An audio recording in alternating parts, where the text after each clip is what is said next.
Welcome. This video I'll show you how to clear system storage on Android phone. Alright, if you find this video helpful, please leave a like and subscribe to the channel for more such tutorials.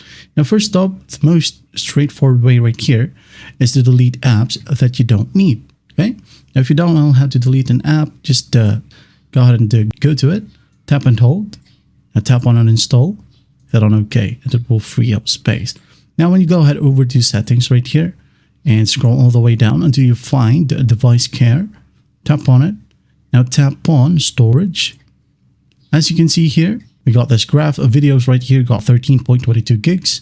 You can just go ahead and tap on it and delete videos that you don't need. Also, it will show you duplicate files and large files. So duplicates right here, just tap on it and select all duplicates. Okay. As you can see here, it says 2 items, select one. Now go ahead and hit on delete. Delete. All right, go back.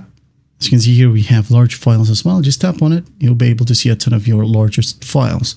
So if you don't need the files, just tap on it, hit on delete, or move it to an SD card if you have one. Okay, you can go ahead and go to SD card as well.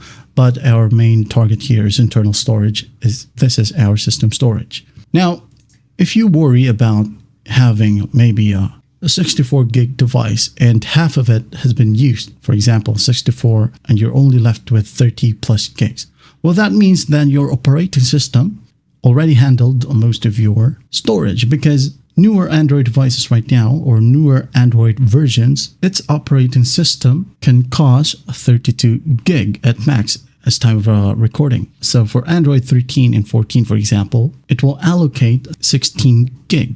Okay, so again, the most straightforward way to fix this is by deleting duplicates and large files. Okay, now once that's done, you gotta free up some space right here. That is it. I hope this video helps, and I'll see you in the next one.